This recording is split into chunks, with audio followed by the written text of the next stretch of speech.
Welcome to A Happy Life, a podcast dedicated to providing science-based education and tools for adding more happiness to your life. Hi, everyone. I'm Dr. Joshua Swift, professor of psychology at Idaho State University, licensed clinical psychologist, and author of Becoming Happy, a guide to self-care and holistic well-being. On today's episode, we're going to talk about our thoughts and how we can produce certain emotions, such as happiness, by adopting specific patterns of thinking. Our brains actually have a negative bias to them. This can be seen in the fact that we spend more time thinking about and processing negative stimuli. We have a bigger vocabulary for negative emotions, and we weigh out the negative more than the positive when making decisions. The negative thoughts that constantly run through our minds can rob our experiences of happiness. Fortunately, we can train ourselves to have more positive thoughts, and we will discuss this process on today's episode. But before we get started, let me just remind you to hit subscribe or follow below so you never miss any of our future episodes. And please share with others. Now, when I suggest that we can be happy just by thinking happy thoughts, you may have some trouble buying it. Perhaps it seems like a fairy tale from Neverland, or one of my favorites, the opening scene in What About Bob, where a terrified Bob Wiley walks down the street, repeating to himself the mantra, "I feel good, I feel great, I feel wonderful." I will say, if you are skeptical of this type of simple solution, that is good, because the relationship between our thoughts and happiness is much more complex than these easy fixes suggest. So as babies, we are learning machines. Not only do our bodies grow and develop rapidly during our initial months, but our senses are employed nonstop, taking in all of the information possible and sending it to our brains. Our brains then work overtime, even in our sleep, to interpret that information, categorize it, and then form initial connections between billions of neurons as we figure out how we can get food, safety, and comfort. The connections continue to be formed throughout our early years as we not only learn how to walk, talk, and read, but also as we learn about how the world works and what our standing is within it. In these early years, our brains start to develop what we refer to in the field of psychology as schemas. Schemas are mental models or predictions of the world that help us categorize and process information. They're built from memories and unique experiences, and then they're refined over time as we add new information to them. A simple example of this would be a schema for a dog. Now, I remember when my children were young, they would often mix up some of the animals. In the books that we would read, pictures of cats, wolves, small bears, and even sometimes baby goats were mistaken for dogs. That was because at that time, their schema for dog only included furry animal that walks on all four legs and has a tail. But as they gained more experience and information, their schemas for dogs developed. And although there is one overlap from one person to the next, the exact schemas that we develop are unique. For example, when some people picture a dog, their standard might be something similar to a Shih Tzu. And for others, it might be something more like a German Shepherd. Now, for some, the schema of dog might include the belief that it is something to be feared, and others that it is something to be cuddled, and even others it is something that is useful and can perform a job or function. Our brains create these schemas in order to consolidate memories and process new data quickly. These schemas help us know what information we should pay attention to. They lead to guesses about the future based on that information, and they help us determine how we should respond to it.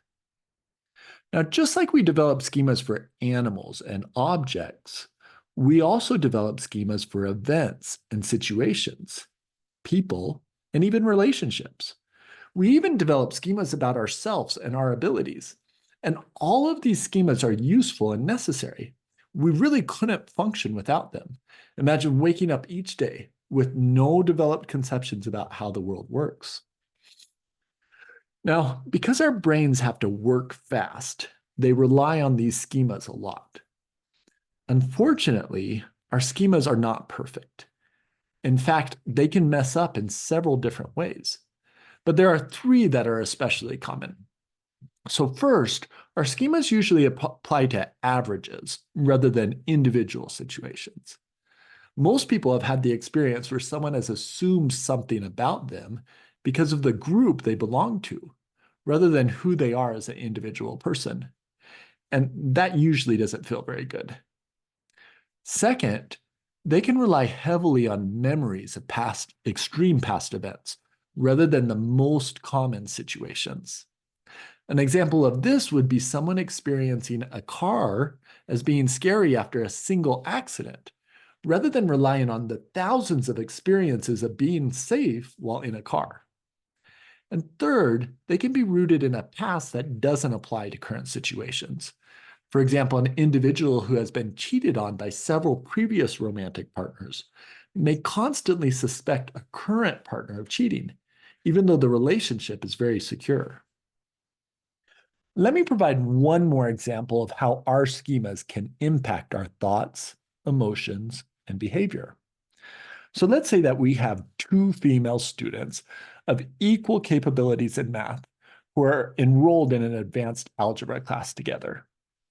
They put an equal amount of time into their studies, including reading the textbook, thinking through problems, and completing all homework. However, while growing up, one of these students was consistently told that girls aren't good at math. And the other was consistently told that girls in general, and she in particular, is great at math. Then one day in class, the teacher announces a pop quiz. Now, based on a developed schema, the first student might think, oh no, I didn't get a chance to prepare for this. How can I do well if I didn't study? I am going to fail. As a result, she experiences a lot of anxiety. She's not able to concentrate, and she gets a B rather than a desired A on the exam. In the end, she thinks, I'm really not good at math. It is so difficult for me. She feels sad, and her schema, which is a negative one, is confirmed. Now, in contrast, the second student thinks, cool, I got this. This is a chance for me to show off one of my skills. She is excited about the quiz and she does her best. Now, likely because she is able to focus and concentrate, she will get a better grade than the equally capable first student. But let's say that she does end up getting a B rather than a desired A as well. Because of her schema, she would likely think, well, I didn't get an A, but this was a pop quiz that I didn't study for. Good thing I am so good at math, or who knows what my grade might have been. She feels happy, and her schema, which is a positive one, is confirmed. In this situation, the abilities and performance of these two students were the same, but the differing schemas produced differing emotions. Now, fortunately, schemas are not set in stone. We can develop schemas or change our existing ones in a way that will lead to happiness. But in order to do that, we must first gain an understanding of the depressive and anxiety thought traps that we all tend to fall into from time to time.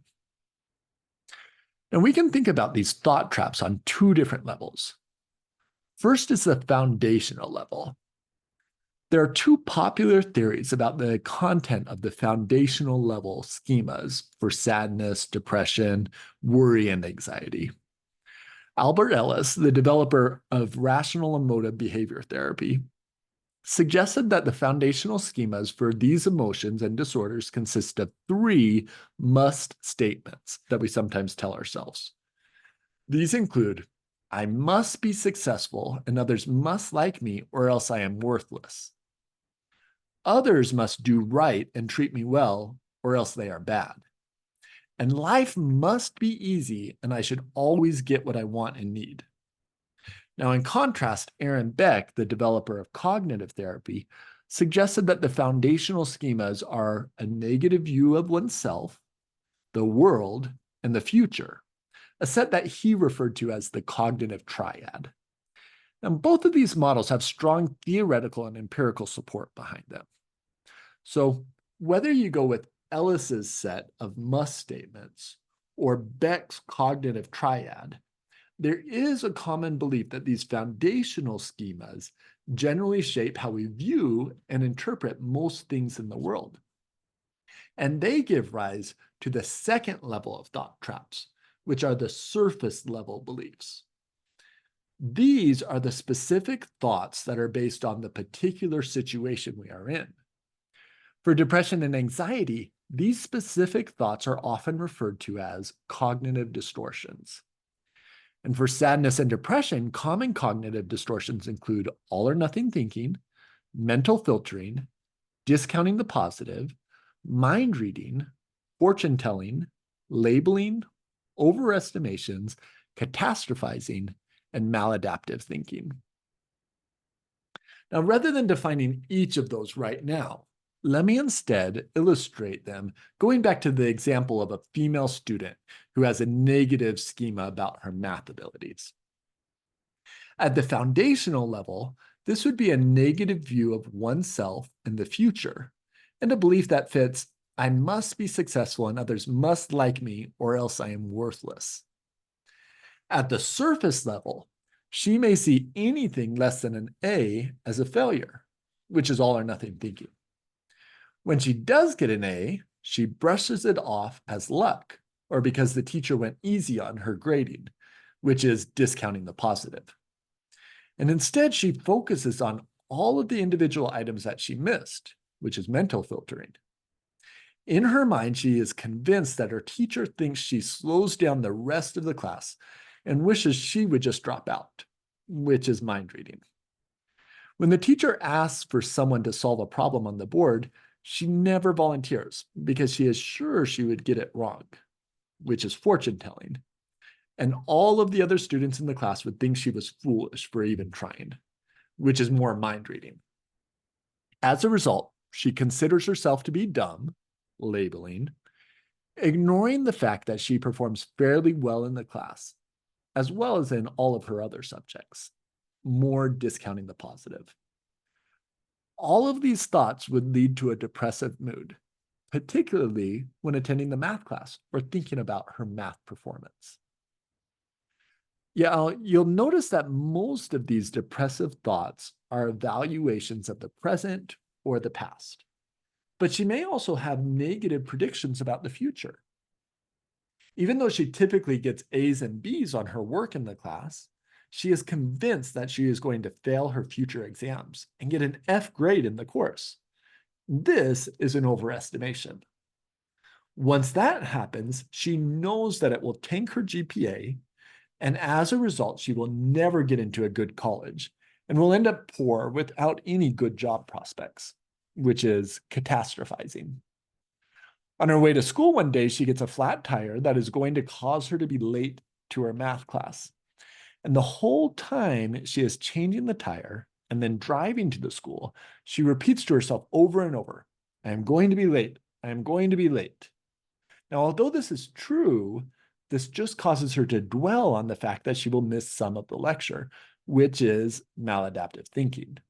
And she assumes that she will not be able to catch up. Another overestimation. So on top of all of her sadness, she experiences a lot of worry about her math performance.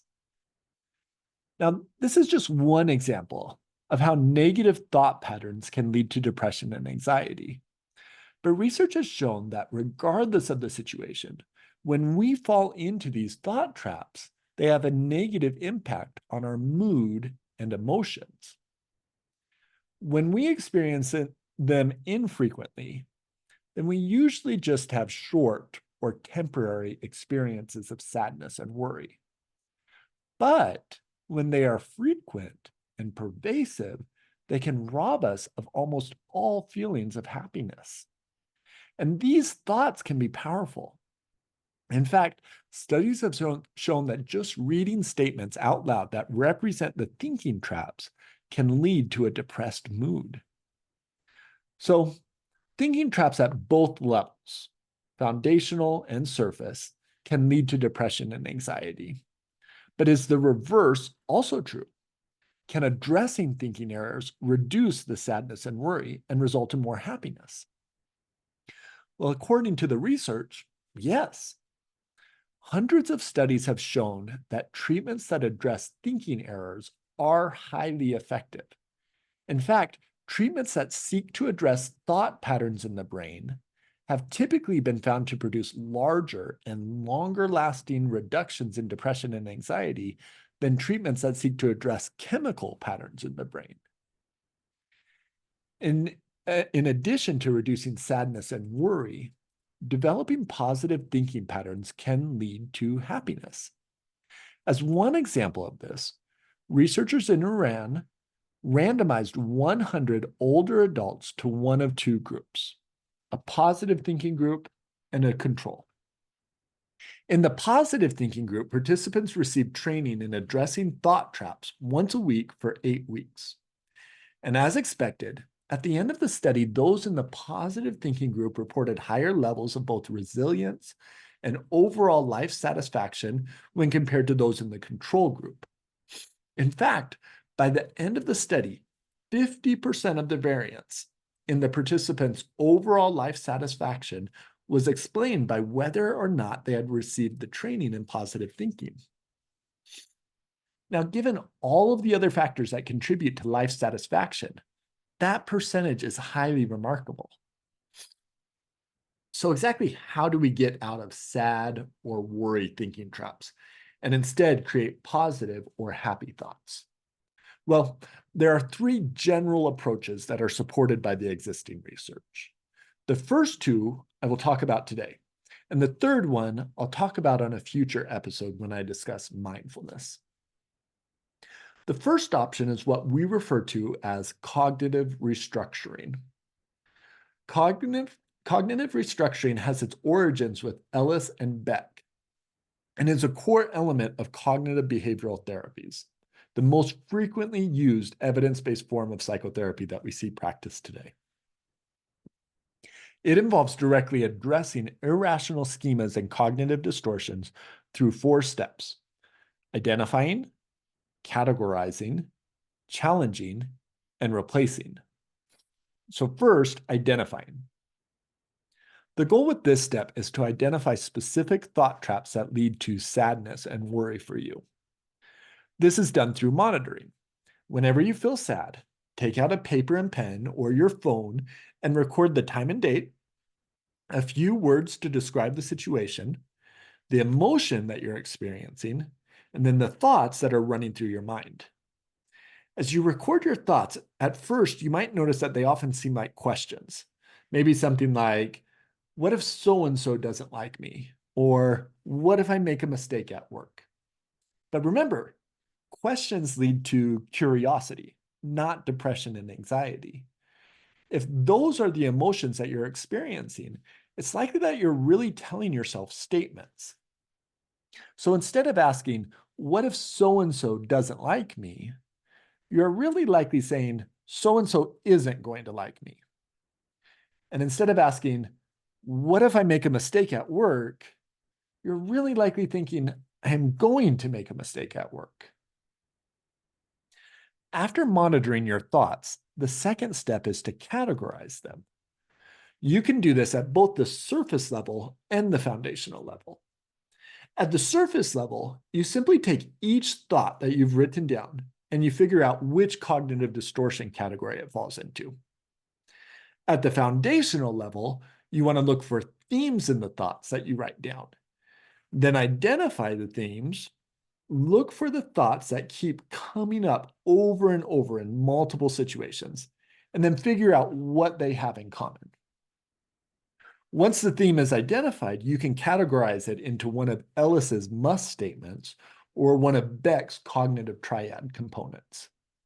Whenever your particular cognitive distortions and core irrational beliefs are, try not to judge yourself for having them.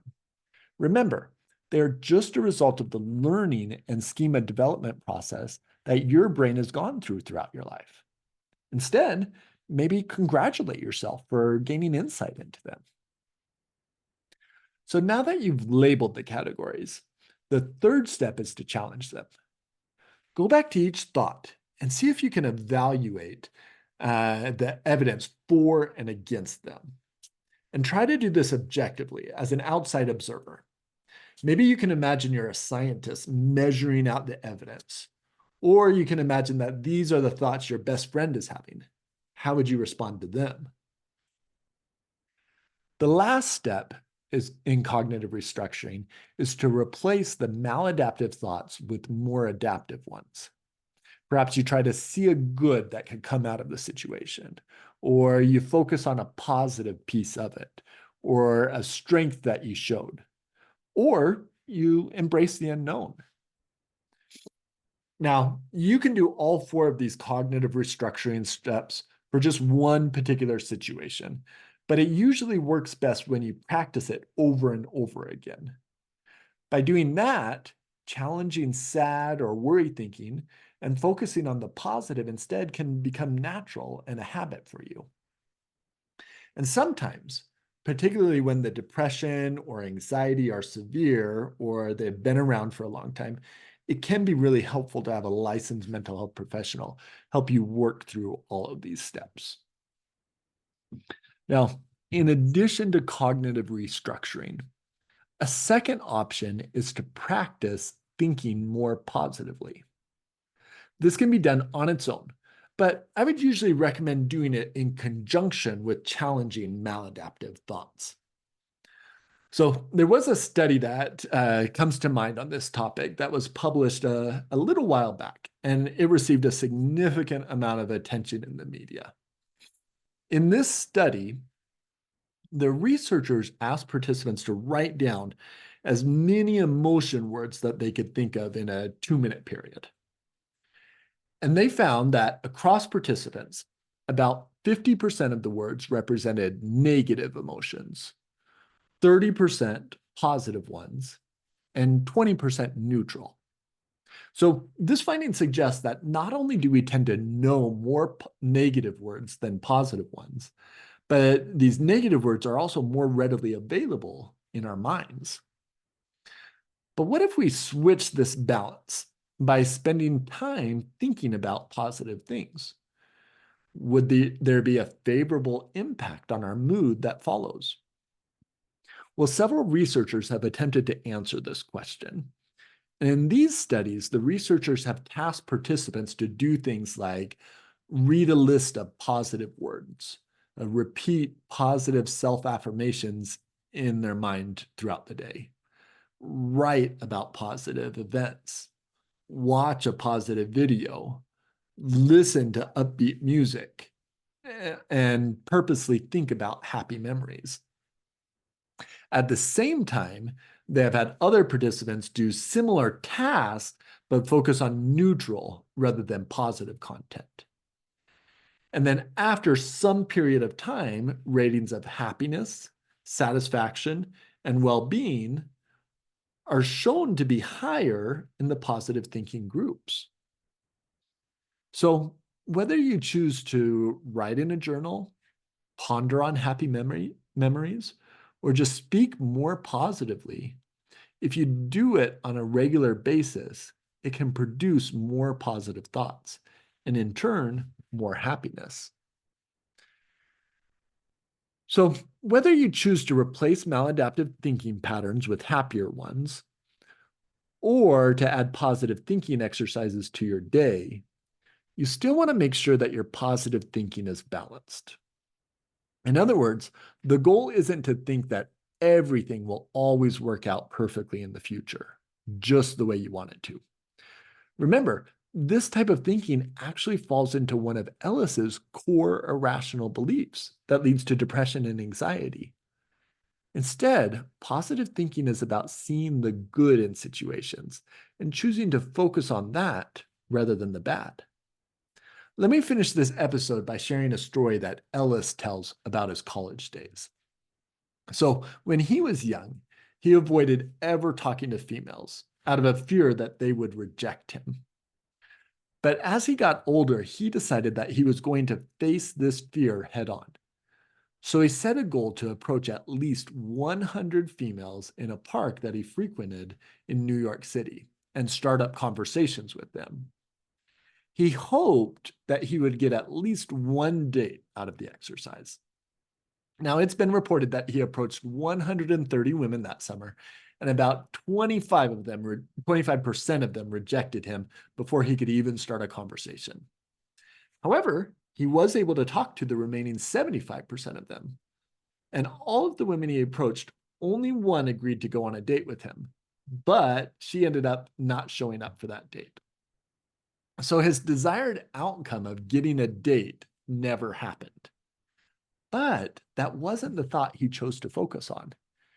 Instead, he focused on the fact that he was capable of having pleasant conversations with women, that just having the conversations alone was enjoyable for him, and that getting rejected wasn't as bad as he feared it to be for all those years. Now, I think this is a perfect example of positive thinking. It's not stuck in fears and negative events, but it's not overly optimistic either. It's being satisfied with whatever reality might be. And for this type of thinking, it leads to happiness. For Ellis, he eventually did marry, but who knows, if he didn't challenge his negative thinking that summer and adopt a more positive thinking style, he may not have had the courage to ever approach the woman who eventually became his wife. Well, thank you for joining us today on A Happy Life. I hope you enjoyed the conversation. If you haven't done so already, please hit subscribe or follow below to receive notification for all of our future episodes. And please share with others. Take care until next time.